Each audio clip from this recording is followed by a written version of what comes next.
എൻ്റെ കൂടെയുള്ള പാർട്ട്ണർ ഒരു നാർസിസ്റ്റിക് പേഴ്സൺ ആണ് എന്ന് മനസ്സിലാക്കി കഴിഞ്ഞാൽ പിന്നെ നിങ്ങൾ അധികം അവിടെ കടിച്ച് പിടിച്ച് തൂങ്ങി നിൽക്കുന്നതിലൊരു അർത്ഥമില്ല എന്നുള്ളതാണ്. എത്ര പെട്ടെന്ന് ജീവനം കൊണ്ട് ഓടി രക്ഷപ്പെട്ടോളി, അല്ലാതെ വേറൊരു രക്ഷയില്ല. അവർ നമ്മുടെ ജീവിതം കാർന്ന് അവർ തിന്നും.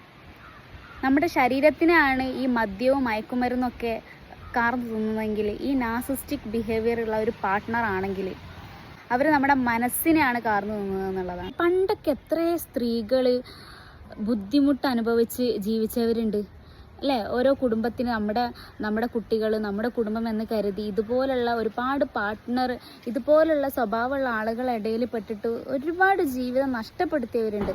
എന്നാൽ ഇന്ന് നമുക്ക് അതിൽ നിന്നൊക്കെ റിക്കവർ ആവാനുള്ള സാധ്യതകളും സാഹചര്യങ്ങളുണ്ട്. പണ്ട് നമ്മൾ അതൊന്നും മനസ്സിലാക്കാത്തൊരവസ്ഥയായിരുന്നു. അവരിന്ന് നന്നാവും നാളെ നന്നാവും എന്ന് കരുതി നമ്മൾ മുന്നോട്ട് പോകും. പക്ഷെ ഇന്നത്തെ സാഹചര്യം എന്ന് പറഞ്ഞാൽ നമുക്കിന്ന് പഠിക്കാനുള്ളൊരു അവസരമുണ്ട്. ഇത്തരക്കാരെ കുറിച്ചൊക്കെ നമ്മൾ മനസ്സിലാക്കി കഴിഞ്ഞാൽ പിന്നെ നമ്മൾ അവിടെ പിടിച്ച് നിൽക്കണ്ട. നമ്മളെങ്ങനെയെങ്കിലും നമ്മുടെ ലൈഫ് പിന്നെ സെറ്റ് ആയിക്കോളൂന്നേ. നമ്മൾ വെറുതെ വിചാരിക്കുക ഇവരുടെ അടുത്ത് നമ്മൾ പോയി കഴിഞ്ഞാൽ നമ്മുടെ ലൈഫ് എന്താവും. നമ്മൾ പേടിച്ചിരുന്നിട്ടാണ് നമ്മുടെ ലൈഫ് എവിടെ എത്താത്തത്. നമ്മൾ അങ്ങനെ ഒരു പേടിയെ മുൻനിർത്തി കാണാതെ നമ്മളെ ലൈഫ് സെറ്റാവും എങ്ങനെയെങ്കിലും ഇവരുടെ കയ്യിൽ, ഇവരെന്ന സർക്കിളിൽ നിന്ന് നമ്മൾ പുറത്ത് കടന്നാൽ എപ്പോഴാണോ നമ്മൾ പുറത്ത് കിടക്കുന്നത് അന്ന് നമുക്ക് വിജയമാണ്.